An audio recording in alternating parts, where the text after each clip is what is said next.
Hello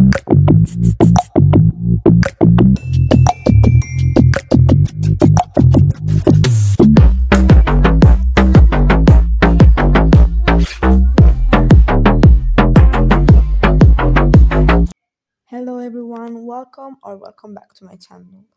Today I'm here to talk about some of my K-pop unpopular opinions.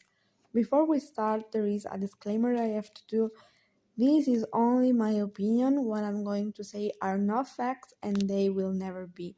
So don't take everything too seriously. You are free to disagree with me, but don't leave hateful comments towards me, other people, or idols because you will be blocked. And with that being said, we can start with the video. So the first one is I don't think that rap parts are necessary in every single K-pop song. It feels like everyone takes for granted the fact that in every K-pop group there are one or two members with the rap position, but in my opinion this isn't really a must in a song or in a group. There are examples of songs without rap parts that still play, like Love Dive and 11 by Ive, and there are examples of how a bad rap can ruin a song as well. Sometimes the rap lines are in a song just because the public expects them to be in there, even if they aren't that good or aren't suitable for the concept or overall mood of the song. I think that the rap is a double-sided weapon that should be used when really had something in the final production. Next, can we talk about a song?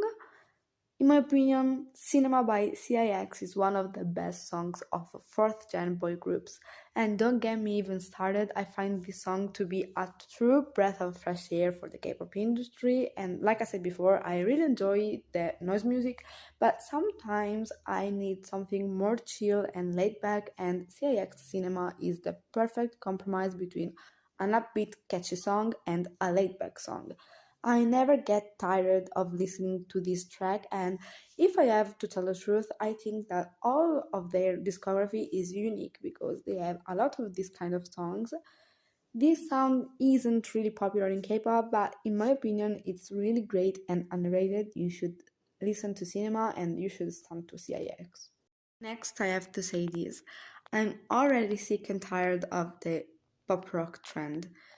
It's like the retro concept. After reading 6 or 7 songs, it gets boring and it loses its first appeal. It started with TXT in 2021, I think, and their two pop rock songs, Love Song and Loser Lover, seemed so new and unique. It was kinda a refreshing sound in a musical landscape filled with EDM and noise music. But now this kind of music is starting to become boring and predictable, and this reached its culmination in Jealous Tomboy. The song is really good, but maybe because I unintentionally overplayed it with other songs of the same genre, it's becoming repetitive. And also, to do this kind of music, you need to have voices that go well with the heavy guitars and drums. And while I think that TXT voices were kind of okay, I don't think that the same for other groups. The first example that comes to my mind is Extraordinary Heroes. Their voices were good during their first two listenings, but after that I started noticing how they were forcing their vocal tone to fit the song. And I don't think that just because they are a band, they need to do this kind of music, because look at Lucy, they are a band, but they are not doing pop rock. So I hope that they don't stick to this sound because I think that it don't fit them very well. 3. Nugu stands are not superior, Blinks and armies are not superior. I don't know why, but it seems like Nugu stands have some superiority complex just because they stand Nugu groups. There is nothing bad in standing these kind of groups, but you shouldn't hate on big three groups just because they are popular and they are from the big three. It literally makes no sense because I think that you should support a group not because their popularity but because their music.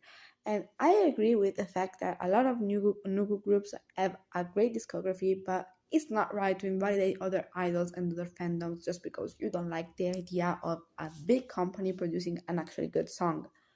The kinda same thing goes for Blinks and armies. Just because you stand the biggest K-pop acts internationally, it doesn't mean that every other group besides these two is shit. And I see a lot of fun words, especially on Twitter, about this. So please stop. It's ridiculous. Next, the fact that fourth gen group members don't have official position is ruining K-pop. I started to notice that more and more fourth gen groups don't have official fixed positions, as if companies are trying to portray these idols like perfect all-rounders that can do every single thing.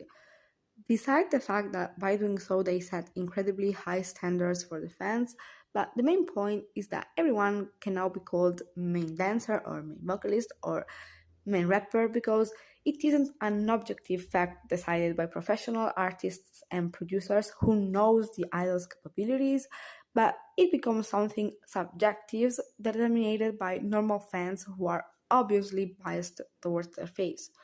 And how this could ruin K-pop? This is one of the most toxic trends that I've ever came across due to the fact that it conduces to endless fan wars about who is the best dancer, who is the best rapper, who is the best vocalist. And I think that this isn't fair even for the idols themselves because they see their comments about them and they may feel pressured to meet the audience expectations when they actually lack the training to excel in that determined area. And in my opinion, everyone in a team should have a definite position in order to avoid misunderstandings both among group members and fans. Next, I want to talk about the dances and the choreographies in K-pop because lately it's getting out of the way. I think that idols should stop having kids choreographies or TikTok choreographies for the sake of trying to go viral on social media. I think that the dance in a K-pop performance does the 80% of the work, and with a TikTok choreography, the unique charm that got many fans into K-pop is lost. Because for me and for many other K-pop fans, dance played a huge role in getting started with this new kind of music. Because I mean, at the end of the day, it's the dance that differentiates K-pop from Western music.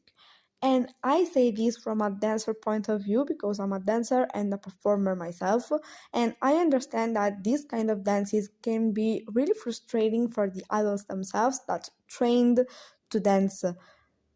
Going viral and getting recognition is really important for a group career, but I don't think that building their careers thanks to the choreographies that have the potential of going viral is the best choice.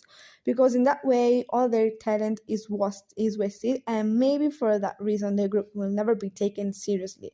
And I can bring as an example BTS because after their English trilogy, the interest dropped down because of their choreographies because they have a strong dance line but they wasted all their potential with the permission to dance choreography, and it's really frustrating even to watch. So I can even imagine how frustrating it is for the Jimin and for the dancers in general.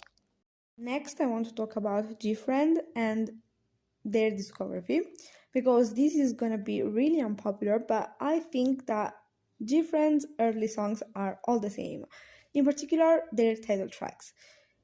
Even though I love GFriend from the bottom of my heart, I have to admit that most of the time I found myself listening to their older title tracks and think that they all sound the same. Don't get me wrong, because they are still really good and some of them are iconic, such as Rough and Me Gustas too, but at the same time, they could get boring. I understand that they wanted to have a unique, recognizable, and constant sound, but I think that exploring new genres from time to time can be helpful even to find out the group true musical identity. I know that they are disbanded now, but how can you find the best sound for a group if you stick always to the same concept? For example, in my opinion, GFriends fits more the mystical, dreamy, magical, and creepy vibe that Apple gives off rather than their usual youthful image. And for that reason, I liked better wjsn Navillera cover on Kingdom 2 than the real Navillera, the real version of Navillera. And that concludes this video. Let me know your thoughts and your K-pop unpopular opinions in the comment section below. If you like this video, please leave a like or subscribe to the channel because it really helps me a lot. Thank you so much for watching and I'll see you in the next video.